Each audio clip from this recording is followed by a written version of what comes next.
안녕하세요. 안녕하세요. 인문TV 이노나입니다. 네, 이민우입니다. 네, 오늘도 이민우 선생님을 모셨습니다. 네, 네, 반갑습니다. 게스트인 듯 게스트 아닌 게스트 같은 아니, 이렇게 해야죠. 게스트인 듯 게스트 아닌 게스트 게스트 같은 같은 이민우입니다. 네. 네, 오늘부터는 좀 새로운 코너를 진행해 보려고 합니다. 네네네. 네. 예전에는 이제 책알못들의 수다라고 해서 네. 그냥 다양한 장르의 책들을 소개를 해드리는 코너가 있었는데 네. 오늘부터는 할 것은 미국 단편 문학 네. 탐방. 네. 인문TV 새로운 코너입니다. 미국 단편소설 탐방입니다. 네, 탐방이라는 단어가 참 촌스러운데 탐방이라고 붙이자고 하셔가지고. 왜냐면 어쨌든 네. 저희는 100% 전문가는 아니니까 네, 부담 네. 없이 한번 훑어보자 이런 걸로 훑어보자 그래서 탐방이라고 하는 게 낫지 않나. 네. 네, 사실은 이제 오늘 이제 소개해 드릴 작품은 필경사 바틀비라고 허먼 멜빌. 네. 허먼 멜빌이라고 하면 백경, 네. 모비딕으로 네. 유명한 네, 네. 작가죠. 네. 네, 그 허먼 멜빌이 지은 소설 필경사 바틀비를 네. 가지고 이제 저희들이 이야기를 해 볼 건데요. 사실은 제가 이제 이 필경사 바틀비를 2013년도에 처음 오. 읽었어요. 네네네. 그때가 어떤 시절이었냐 하면 네. 네, 라떼는 네네네. 라떼 나왔습니다. 라떼. 네. 네. 제가 이제 전 직장이죠. 잡지사 네. 편집장으로 갔을 때 네. 2013년도에 막 창간이 되었어요. 네네네. 네, 보모를 내고 네. 이제 보모를 내고 여름호 원고청 다 끝나고 네. 하고 이제 그 원고 마감일 이전까지는 딱히 할 일이 없는 거예요, 제가. 이제 막 창간했으니까요. 네, 네네네. 원래는 이제 지금은 그 잡지가 좀 커져가지고 네. 중간에 이제 그런 빈 시간 없이 계속 단행본 작업을 한다던가 아니면 작가와 이제 접촉을 한다던가 컨택을 해서 뭐 다음 기획을 한다거나 이렇게 바쁘지만 막 창간된 잡지여가지고 할 일이 없더라고요. 그래가지고 그냥 닥치는 대로 책을 읽던 와중에 제가 보르헤스 를 엄청 좋아해요. 네, 저도 보르헤스 좋아합니다. 네, 그래서 이제 보르헤스가 기획한 바벨의 도서관. 네, 유명하죠. 네, 바벨의 도서관. 네. 네, 그거를 1권부터 사서 읽기 시작했어요. 근데 이제 그때 27번인가?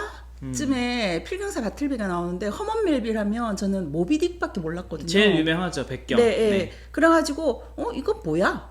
하고 읽었는데 완전 충격을 먹은 거예요. 네. 뭐 그때 당시 저는 할 일이 없어가지고 뭐 그렇게 왔다 갔다 시간만 죽이고 있었긴 하지만 네. 그 바틀비 그 주인공 바틀비가 하는 얘기들이 네. 그 당시 제가 엄청 충격을 받아서 막 만나는 사람마다까지는 아니지만 뭐 되도록이면 이거 한번 읽어보세요. 허먼 멜빌의 필경사 바틀비가 있는데 한번 읽어보세요. 막 그랬던 기억이 나서 이제 이민우 선생님하고 다음에 그 인문TV 뭘로 찍을까 얘기하다가 네. 이제 필경사 바틀비 얘기가 나와가지고 네. 그렇다면 미국 단편소설 시리즈로 한번 탐방을 해보자 네네. 라는 얘기가 나와가지고 그러니까 대표님 네. 뭐 지금 뭐 감히 말씀드리자면 그냥 옆에서 봤을 때 지금 처지랑도 비슷하시네요. 지금도 이제 인문 MNB 이제 시작하셔가지고 네, 맞습니다. 지금도 일거리가 네. 없지 않습니까? 그래서 지금도 이제 오랜만에 네. 다시 한번 네, 소설책을 도와주십시오. 읽으시는데 네. 그러니까 저는 사실은 바틀비는 대표님보다는 일찍 접했습니다. 그러니까 제가 참. 이제 네. 영문학과 출신인데요. 그 영문학 아마 제가 나온 학교 아니어도 우리나라의 모든 영문학 또 뭐 미국은 당연하겠죠. 이 바틀비는 거의 필수로 다룹니다. 그래서 2학년 때 했던 걸로 기억을 해요. 그래서 저는 이제 아마 대표님보다는 좀 이 작품을 일찍 접하긴 했는데 실제로 영문학도들은 거의 필수로 접하는 작품이고요. 요즘은 연극이나 또 올해는 국악 버전으로도 네. 공연이 됐었어요. 대학로에 보니까 막 걸려 있더라고요. 올 초에 그 네. 팜플렛 같은 거 걸려 있더라고요. 네. 그래서 지금은 또 다양한 연극이나 국악 버전으로도 각색이 되기 때문에 아마 익숙하시 또 많이들 읽어보셨을 작품일 겁니다. 맞습니다. 예. 네. 그렇다면 이제 허먼 멜빌이 누구인가? 네. 네, 한번 소개를 해주십시오. 네. 뭐 워낙에 유명한 작가죠. 1819년에 태어나서 1891년에 이제 사망했고요. 이제 소설가이자 그리고 또 시인입니다. 근데 이제 허먼 멜빌의 시는 아마 좀 많은 분들이 낯설 텐데 사실 허먼 멜빌이 백경으로 유명하긴 하지만은 살아생전에는 그렇게 높은 평가랄까? 그러니까 대중적이면서도 그 평론의 평을 높게 안 받은 게 아니고 거의 다뤄지지 않았습니다. 그래서 생전에는 거의 다뤄지지 않아서 좀 불우했던 그런 작가고 사후에 좀 재평가를 받은 작가고요. 실제 사생활도 조금 불우했습니다. 사생활도 좀 불우했는데요. 일단 멜빌은 미국의 또 유명한 작가들 에드가 앨런 포, 그 다음에 나다니엘 호손 이 분들과 함께 미국 문학의 그 19세기, 그러니까 19세기 미국 문학의 어떤 토대를 만든 그런 작가로 평가됩니다. 그래서 제가 이제 대학 다닐 때도 보통 이제 미국 문학의 토대를 만들었다라고 하면 보통 마크 트웨인을 얘기를 많이 하는데 마크 트웨인의 어떤 결이 있고 또 다른 결로는 이 호손, 에드가 앨런 포 그리고 허먼 멜빌이 있는데요. 이 에드가 앨런 포도 좀 살아생전에 좀 불우했지 않습니까? 그러니까 멜빌도 좀 포랑 개인사적인 이런 것도 좀 비슷합니다. 또 살아생전에 평가를 많이 못 받았는데요. 모비딕이 뭐 3,000부도 채 안 팔렸다고. 왜냐면 이제 멜빌 얘기를 이제 하고 있으니까 이제 모비딕 얘기를 잠깐 하자면 백경은 워낙에 유명하잖아요. 근데 이제 백경을 한번 다시 보시면은 이제 백경 하면은 우리가 뭐 고래와의 사투 뭐 이런 거 이제 내용은 줄거리가 뭐 영화로도 나왔으니까요. 근데 또 백경 하면은 아마 많이들 기억하시는 게 와 크다. 그러니까 사이즈가 장난 아니다. 이런 기억이 있는데 다시 한번 찬찬히 보시면 백경이 이런 식으로 돼 있어요. 그러니까 홀수 챕터가 스토리일 겁니다. 제 기억에. 그러니까 챕터 하나는 스토리인데 나머지 챕터는 포경에 대한 백과사전식의 그냥 나열이에요. 그러니까, 고래에 관한. 그러니까 챕터 1이 그냥 일반적인 소설의 그 스토리 라인이라면 챕터 2는 포경에 대한 일반 독자로서는 뭐 처음에는 뭐 호기심을 가질 수 있지만 끝까지 그런 식으로 진행이 돼서 나중엔 좀 읽다가 지치고 그리고 그 포경에 대한 챕터는 그냥 넘어가는 경우가 많거든요. 근데 그러니까 사실 저도 그랬어요. 그래서 좀 시대를 많이 앞서간 스타일이었죠. 그래서 이게 사이즈가 굉장히 큰데 사실 그 소설의 반은 그냥 포경과 고래 이거에 대한 또 고래 기름에 대한 뭐 이런 굉장히 어떻게 보면 쓰잘데기 없어 보이는 거에 대한 백과사전식 나열입니다. 근데 이게 이제 차곡차곡 쌓이고 쌓여서 마지막에 그 대단원의 그 전사 같은 역할을 하거든요. 그래서 실제로 백경은 그 맨 처음에는 제가 알기로는 그 고래에 대해서 그냥 연구하는 백과사전용으로도 좀 팔렸다라고 제가 알고 있어요. 그러니까 워낙에 그거에 너무 깊숙이 서술이 돼 있거든요. 그래서 그런 용도로도 팔렸던 책이라고 합니다. 근데 그런 스타일이 지금도 좀 되게 쉽게 하지 않는 스타일이잖아요. 지금도 시도하기도 힘들고 읽는 것도 힘든 스타일이죠. 그런 거. 지금은 더더욱 안 팔리겠죠. 노잼이라 그래가지고. 그래서 이런 기지충 뭐 이런 식으로. 그렇다면 이제 오늘 그 필경사 바틀비의 줄거리를 대강 얘기를 해드리자면, 그 나는 주인공 나는 변호사예요. 그리고 이제 이 필경사 바틀비의 부제가 월스트리트 스토리인가? 네, 맞습니다. 월스트리트 스토리예요. 그래서 스토리 오브 월스트리트네요. 그 월스트리트가에 있는 변호사 사무실에서 일하는 나가 조금 이렇게 좀 바빠지다 보니까 필경사 옛날에는 그 뭐 컴퓨터가 없다 보니까 이제 손으로 이제 무슨 필사라 그러죠. 서류를 다 써야 되잖아요. 그래서 필경사를 하나 더 고용을 하게 됩니다. 원래 필경사가 몇 명 있었는데 그 필경사가 새로 고용된 필경사가 바틀비인데 처음에는 꽤 일을 꼼꼼하게 잘했어요. 그런데 어느 날부턴가 점점 멍을 때린다거나 뭐 하여튼 좀 그래요. 그래서 이제 변호사가 이것 좀 하지 라고 하니까 나는 하고 싶지 않습니다. 네. 네, 원문에는 I would prefer not 아니 I not would to. I would would prefer prefer not not to. to. 네, I would prefer not to. 네, 라고 하는 거예요. 그래서 변호사가 이제 좀 충격을 먹었죠. 네, 당연히 충격적이죠. 이거를 그냥 우리말로 번역을 하면 뭐 다 아시겠지만 그냥 하기 싫어 이런 거거든요. 그러니까 싫은데? 그러니까 우리로 치면은 직장 상사가 부하 직원한테 뭐 이 일을 할래라고 했는데 대놓고 싫은데요라고 하는 거죠. 그것도 그 사람이 담당하고 있는 업무 외의 것을 시킨 게 또 아니고 네. 담당하는 업무를 시킨 거잖아요. 그러니까 그런데 이 책에 보면은 그런 구절이 나오죠. 그러니까 주인공이 이제 필사를 했는데 이게 아무래도 이제 잘 했는지 검토를 해봐야 될 것 네, 아닙니까? 대조 그래서 작업을 대조 작업이죠. 그래서 이제 그 주인공, 이 나. 주인공이 나가 바틀비한테 네가 필사한 거를 한번 검토해 보자. 그거 당연한 거죠. 네. 근데 바틀비가 거기에 대해서 싫다고 합니다. 네. 네, 하기 싫어요. 네. I would prefer not 네, to라고. 네, 네. 네. 그래서 변호사는 근데 이제 이 바틀비는 계속 이제 그렇게 일을 안 하기 시작하는 거예요. 근데 이제 변호사 이게 고용주 입장에서는 잘라야 되잖아요. 해고를 해야 당연하죠. 되는데 네. 해고를 못 하는 거에 좀 약간 좀 우유부단한가 봐요. 변호사가. 그래가지고 그 사무실을 옮기기로 작정을 합니다. 바틀비를 그 사무실에 나가라고 해도 안 나가고 있으니까 그 바틀비를 그냥 사무실에 놔두고 사무실을 옮기기로 결정을 하는데 어쨌든 그 바틀비는 뭐 복도에서 생활하다가 뭐 그런 식으로 하다가 결국 유치장에 갇히게 돼요. 근데 이제 그 변호사 나가 좀 워낙 독특한 인물이다 보니까 그 유치장에 바틀비를 보러 갔는데 너무 사람이 비쩍 말라 있는 거예요. 그래가지고 사식을 넣어주고 다시 돌아왔다가 한 며칠 뒤에 다시 가서 봤는데 굶어 죽었다는 거예요. 오. 그러니까 식사를 안 하는 걸 선택을 한 거죠. 그렇죠. 식사도 바틀비는. 하고 싶지 않다. 네. 네. 그렇게 해서 진짜 강력하게 안 하고자 하는 걸 어필했던 네, 바틀비의 그 유명한 대사.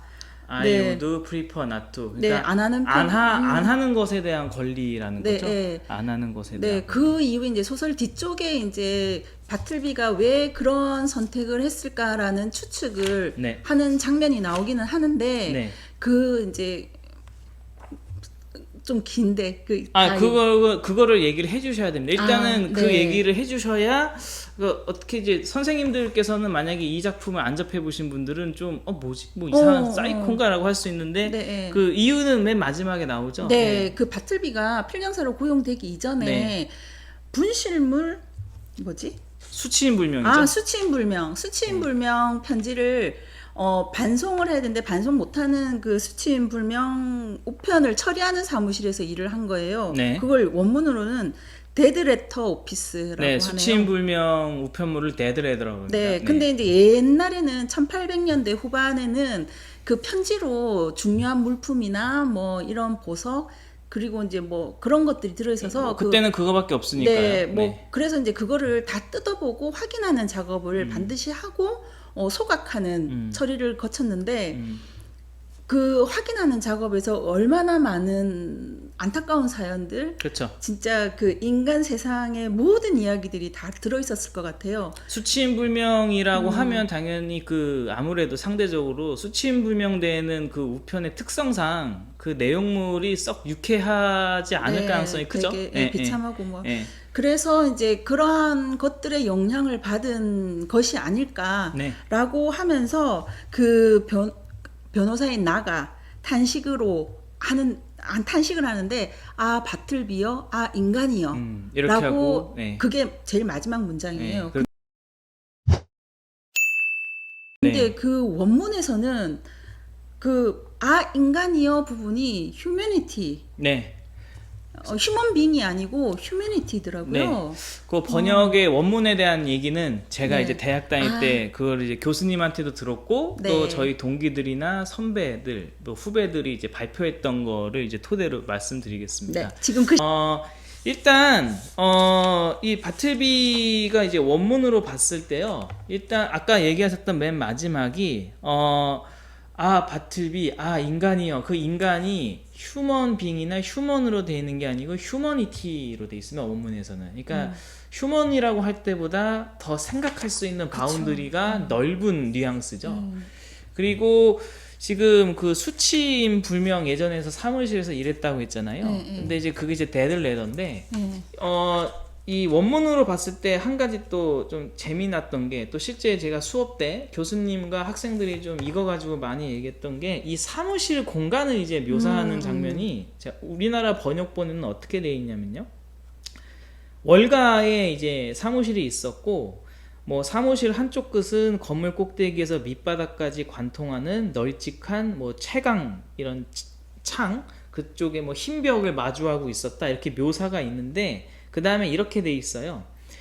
이 사무실의 전망은 생기가 결여되어 있다, 이렇게 그 사무실에 생기가 결여되어 있다 이렇게 얘기했는데, 원문에서는 이 생기가 life입니다. 네. 그러니까 life도 뭐 생기라고 번역이 될 수 있지만, 생기 또 플러스 또 다양하게 해석될 수 있는 여지가 있는데, 저는 이 맨 결국에는 이런 거죠. 그러니까 바틀비는 예전 사무실이 데드레더였어요. 그러니까 데드에 관련된 그런 그 사무실에서 이제 또 life라는 단어가 쓰이지 않는. 네. 그러니까 어떻게 보면은 정반대의 어휘지만은 데드와 라이프가 없다라는 또 의미는 똑같잖아요. 그렇기 때문에 더 효과적이었던 네. 이런 어휘 선택인 것 같아요. 그리고 이제 원문에서 보면 그 라이프가 큰 따옴표로 네, 큰 찍혀 따옴표로 되어 있더라고요. 있습니다. 그게 네. 이제 뭐랄까 굉장히 주목하게 되는 단어인 거잖아요. 또 영어에서 이렇게 쌍따옴표를 치는 거는 원래 가진 의미 플러스 다른 네, 의미로 다른 해석을 의미. 할 수 있다라는 신호잖아요. 네. 그래서 또 이제 그때 제 수업 시간에 되게 재밌었던 의견이 뭐냐면, 무기징역이 영어로 life입니다. 네, life sentence거든요. 그러니까 바틀비가 실제로는 진짜요? 네, 라이프 센텐스가 무기징역이에요. 근데 바틀비가 실제로 이 사무실에서 살죠. 네, 네, 사실은 네. 살기 때문에 네. 그 몰래 변호사 몰래 예. 살기 때문에 네. 가장 일찍 출근하고 네. 가장 늦게까지 네. 있는. 그러니까 감옥 같은 거죠. 네. 제가 이제 예전에 극단 생활했을 때 조금 하다가 이제 뭐 자의반 타의반 그만둔 친구인데, 극단 사무실, 극단 그 연습실에서 살았던 친구가 있어요. 그러니까 이제 그 상경해가지고 좀 힘들게 이 연극의 꿈을 가지고 했던 친구인데, 근데 문제는 주변 사람들이 몰랐습니다, 처음에는. 그러니까 뭐 항상 이제 연습실 청소하고 갈게요 이렇게 해서 그냥 청소하나 보다 했는데, 알고 보니 거기서 살고 있었던 거예요. 그러니까 제가 알기로는 이렇게 이제 본인의 어떤 사적인 어떤 집이 없이 이렇게 그 공공기관, 그러니까 공적인 기관, 공적인 장소, 네. 공적인 장소, 네. 그 본인의 어떤 일터에서 이렇게 그냥 아예 숙식을 해결하는 경우가 있잖아요. 네, 간혹 있죠. 간혹 네. 있는데, 그런 사람들이 이제 공통점을 또 이 소설이 어느 정도는 관통하고 있는 것 같아요. 네, 그래서 라이프가 또 이제 그런 면에서 무기징역, 즉 이제 결국에는 이 사무실에 묶일 수밖에 없는 또 그런 상황을 또 그 단어가 또 가져다 주는, 네, 그런 의미도 있었습니다. 그래서 원문으로 보면은 또 이제 그런 표현이 있고요. 네. 그리고 이제 이게 보통 이제 바틀비, 필경사 바틀비 하는데, 아까 부제 말씀하셨지만은 The Story of Wall Street잖아요. 그러니까 네. 월스트리트니까, 그러니까 네. 우리가 아는 그 월스트리트입니다. 그러니까 네. 월스트리트가 증권가. 처음 초창기 생겼을 때, 그러니까 또 다르게 이제 작품 외적으로 보면은 이제 미국이 근대화를 하면서 도시화가 되면서 자본주의가 네, 막 가장 네. 핵심이 이제 월가잖아요. 네. 근데 또 월가의 그 월이라는 벽이라는 벽이라는 게 표현도 그렇고, 그래서 또 이제 작품 외적으로 시대적인 변화도 같이 또 이제 담겨 있는 작품이고, 또 그렇게도 많이 또 작품 외적으로 분석을 네, 하는 네. 그런 작품이에요. 네, 뭐 자본주의와 자본가와 노동자와의 네. 관계, 뭐 그리고 이제 바틀비를 소통하기 힘들어하는 예술인에 비유해서 뭐 그렇게 또 읽는 방법을 제시하는 평론가도 있고 네. 그렇더라고요. 네. 그리고 요거는 제 개인적인 사견인데요. 이 작품의 맨 처음 시작은 우리나라 말엔 이렇게 돼 있어요. 그 주인공이, 그러니까 바틀비를 고용하는 그 주인공이, 그러니까 소설 맨 처음 시작입니다. 자기소개를 하면서 나는 나이가 꽤 지긋한 사람이다. 지난 30년 동안 내 직업의 성격상 나는 흥미롭고 다소 특이한 집단의 사람들을 제법 깊이 접하게 되었다. 이제 그러면서 이제 바틀비라는 사람을 이제 소개하는 거거든요. 자연스럽게. 근데 이게 원문에서 다시 말씀드리지만은 나는 나이가 꽤 지긋한 사람이다. 지난 30년 동안 내 직업의 성격상. 이게 우리나라 번역에서는 직업의 성격상이라고 했는데 원문에서는 nature of avocation이라고 돼 있어요. 근데 nature는 속성이란 뜻도 있고요. 그리고 어떤 자연스러운 어떤 그 결과란 것도 우리가 뉘앙스에서 알 수 있죠. 그리고 이제 직업이 우리는 이제 직업이라고 이제 번역을 해주셨는데 물론 이제 번역하신 분께서 최상의 번역으로 하신 겁니다. 네. 근데 이제 원문은 어보케이션인데요. 어보케이션은 직업의 뜻도 있지만 사실 부업, 약간 취미 삼아 하는 일이란 뜻도 같이 쓰이고 회화에서 이제 그런 뜻으로 좀 많이 쓰이죠. 그래서 이제 커리어가 아니고 어보케이션이라는 단어를 썼다라는 건 어쩌면 제가 봤을 때요. 이 주인공도 사실은 그렇게 진지하게 일을 내가 대하고 있지 않는 느낌의 약간 달관한 약간 체념한 식의 이런 서술을 맨 처음 시작을 해요. 그래서 그런 걸로 또 놓고 보면은 바틀비만 이상한 사람이 아니다. 그러니까 바틀비가 태만하고 바틀비가 너는 왜 그러니? 라고 하는 그런 사람도 사실은 일에 대해서 전념하고 있냐 뭐 이런 뉘앙스도 볼 수 있어요. 세미 프로? 네. 그래서 어쩌면 이 주인공도 사실은 어보케이션에 불과한 일이고 그러니까 결국에는 사람이 일을 한다라는 것 자체가 결국에는 다 크게 보면 똑같지 않냐. 정말 일을 전념해서 하고 일에 정말 진심이라는 것이 기준에 따라서는 다 별거 아닐 수도 있다. 이렇게도 가능할 것 같아요. 그래서 이제 드는 생각인데 왜 제가 이 요즘 시기에 이 바틀비가 생각이 났나 하는 걸 곰곰이 생각을 해봤어요. 네, 그 문학 작품 속에서 뭐 이렇게 반드시 메시지를 얻어야 된다. 뭐 이런 건 아니지만, 네. 예, 요즘 같은 시기에는 뭐랄까 하루 종일 뭔가 이렇게 열심히 막 이렇게 쉬는 시간 없이 열심히 달려야지만이 잠들 때 뿌듯한 마음이 들 정도로 바쁜 시기이잖아요. 그리고 이제 뭐 잉여인간이라는 단어도 있듯이 뭐 이렇게 조금 하루 정도 쉬려고 하면 나는 잉여인가? 뭐 이런 생각도 들고 워커홀릭이죠. 그런 워커홀릭이 좀 약간 강요되는 시기인 것 같아요. 요즘은. 네, 뭐 어쩌면 예전보다 더 그럴 수 있죠. 그래서 진짜 내가 원하는 게 무엇인가? 이것을 하고 싶다라고 말할 수 있는 건 무엇일까?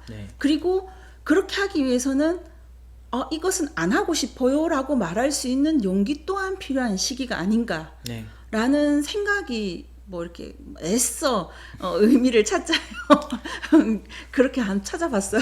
저는. 그러니까 저는 아까 젊은 이제 세대들이 더 공감할 만하다라는 게 뭐냐면 아까도 말씀드렸지만은 이제 바틀비에 대해서 이제 묘사하면서 이제 바틀비의 성격 중에 그 아까도 말씀드렸지만은 그 사생활적으로 방탕함이 전혀 없다. 그러니까 일을 하면서 태만하게 하는데 뭐 일 끝나고 나가서 뭐 여자를 만나면서 뭐 이렇게 한다거나 뭐 술을 마시는 이런 것도 없이 너무 뭐라 그럴까 순백에 가까운 사생활이라고도 거의 그러니까 오히려 이런 게 더 슬픈 건데 이제 지금 뭐 제가 감히 말씀드리지만은 젊은 세대들이 그런 것 같아요. 그러니까 보면은 할 수 없는 상황인 그러니까 거죠. 그게 그런 거죠. 그러니까 어쩌면 이게 방탕하지 않은 게 아니고 방탕함을 하고 싶어도 할 수 없는 상황인 거죠. 그쵸. 그러니까 지금 뭐 M4 세대란 말도 나온 지 꽤 됐고, 그러니까 뭐 연애도 안 하고 친구 관계도 안 하고 그리고 뭐 술 먹는 문화가 뭐 점점 약간 이제 없어지는 건 저도 좋은 현상이라고 봅니다만 뭐 옛날처럼 막 뭐 몇 차까지 가서 술 마시는 것도 없고, 그러니까 그게 이제 긍정적인 면도 있지만 뭐라 그럴까 방탕함마저도 아예 하고 싶어도 못하는, 그러니까 지금의 이런 젊은 세대들의 취직난이나 되게 삶에 여유가 없는 이런 모습, 그리고 일이라는 게 과연 뭘까를 되게 그쵸. 고민하는 것 같아요. 그냥 먹고 살기 위한 게 아니고 그러니까 그러니까 지금 젊은 세대들은 분명히 하고 싶은 것도 많고 포부도 분명히 많은데 현실적인 문제에 있어서 좀 부딪히는 게 더 많은 것 같아요. 그런데 일을 하는 데 있어서 정말 내가 딱 주어진 일 이상을 하는 것이 의미가 있을까? 그리고 나한테 정말 돌아오는 것이 있을까? 그리고 어떤 궁극적인 일을 하기 위해서 지금 내가 이 일을 하는데 이게 그냥 징검다리로서만 존재하는 일이라고 하면 내가 여기에 올인을 해도 되는 것인가? 여기에 조금 내가 등한시해도 되지 않는가라는 고민을 등한시까지보다 그냥 딱 내 할 일만 네, 하고 네, 네. 그 많은 네. 그런데 또 욕심은 좀 사람이니까 당연히 가지게 되고 그래서 그런 복합적인 고민이 그 어느 때보다 많은 것 같아요. 워라밸이라는 단어도 그렇고 소확행이라는 단어도 사실은 그 참 고민의 슬픕니다. 소확행이라는 단어 자체는 네, 굉장히 그 고민의 슬퍼요. 끝에서 나온 거거든요. 그러니까 네. 나도 뭐 예전 전직 대통령 같이 샐러리맨 신화를 나도 쓰고 싶어. 그런데 불가능하죠. 이제. 그러니까 뭐 얼마 전에는 뭐 대학생이 1급 공무원도 되고 네, 그렇긴 하지만, 그러니까 뭐 예전 같이 그런 뭐 개천에서 용나는 게 점점 힘들어지는 시대에서 그러면 현실적인 생각을 할 때, 그러면 빨리 다른 일을 알아봐야 되지 않을까? 그리고 또 지금 우리가 스펙이나 아니면 뭐 대학교 졸업한 사람들한테도 대학원을 가서 다른 걸 배워라. 또 뭐 정년퇴직 뭐 거의 보장 안 되고 뭐 정년퇴직 네, 네, 그렇죠. 뭐 50 되기 전에 또 나오는 이제 사람들 많아서 또 다른 걸 배워야 된다. 그러면 당연히 지금 하고 있는 일에 전념을 한다라는 것 자체가 어떻게 보면은 본인한테 손해라는 생각을 할 수 있는, 그래서 뭐 좀 제가 멀리 가는지 모르겠지만, 네, 멀리 간 것 같아요. 네, 근데 그러니까 바틀비가 좀 어떻게 보면 그런 면이 있는 거죠. 그러니까 이 일 이상의 것을 할 때 나한테 돌아오는 게 과연 뭐냐? 그냥 회사 좋은 일, 남 좋은 일 시키는 거 아니냐? 네, 그래서 네. 그래서 제가 젊은 세대들이 많이 공감하는 아니 그런 선생님 말씀하시니까 여러 생각이 네, 지금 머릿속으로 왔다 갔다 하는 네, 바람에 그래서 네. 하지 않을 권리가 대두가 되는 것 같아요. 그래서 나는 하고 싶지 않다. 네. 그걸 이제 당당하게 뭐 말하는 그런 바틀비에서 또 카타르시스를 느끼는 면도 분명히 있는 것 같습니다. 예. 네. 예, 오늘은 허먼 멜빌의 네. 단편. 네. 단편이라고 보기에는 좀 분량이 사실 조금 중편 되기는, 약간 단편과 중편의 약간 네, 중간인데 네. 중편으로 보시는 게 나을 것 같아요. 네. 아무튼 허먼 멜빌의 필경사 바틀비에 네. 대해서 이제 이야기를 해 보았는데요. 네. 이미 많은 선생님들께서도 필경사 바틀비 읽으셨을 것 같아요. 네, 워낙 유명하죠. 네. 그래도 이제 혹시라도 안 읽으셨던 분이라면 꼭 한번 읽어보시기를 바라고, 네. 기억이 가물가물한다 그러시면 한 번 더 또 네. 읽어보시기를 바랍니다. 네. 이게 멜빌 스타일이 유지가 되기 때문에 사실 바틀비는 처음부터 안 나오고요. 꽤 한참 뒤에 나옵니다. 그러니까 바틀비 나오기 전에요. 주인공이 자기 이야기하고 네. 바틀비 이전에 기존에 고용했던 또 다른 필경사들 이야기도 네. 막 나오고 그러는데 네. 그러니까 좀 인내심을 가지시면 돼요. 네, 간식 네. 갖다 주는 이제 네, 그 심부름꾼 이야기도 막 나오고. 네, 네. 근데 그게 이제 모비딕과 똑같이 괜히 나오는 건 아니고요. 차곡차곡 쌓여서 대조적인 효과를 또 가져오면서 그 앞선 다른 고용한 필경사들 그리고 그 사무실 공간 이 묘사의 전사가 바틀비가 딱 등장하면서 퍼즐 맞추듯이 딱 꿰맞춰지는 거거든요. 그러니까 저는 대학 다닐 때도 그랬고 지금도 멜빌을 하면은 어떤 느낌이냐면 퍼즐을 맞추는 느낌이에요. 그러니까 멜빌의 소설은 퍼즐 맞추기 느낌이 있습니다. 네, 감안하고 보시면 될 것 같아요. 네. 네, 오늘 선생님들께 처음으로 선보이는 새로운 코너. 네, 미국 단편소설 탐방. 네, 첫 시간이었고요. 네. 다음에는 네, 어떤 다음 작품 말씀드리겠습니다. 다음 작품은요, 샬럿 퍼긴스 길먼의 누런 벽지, 제가 옐로우 월페이퍼 이렇게 했는데, 그러니까 저는 이제 노란 벽지라고 이제 했었는데 이제 누런 벽지. 네. 근데 이게 이제 노란 벽지보다 누런 벽지가 그 표현이 더 적합한 것은 다음 시간에 말씀드리겠습니다. 네, 예. 번역가들은 진짜 최고입니다. 네. 네.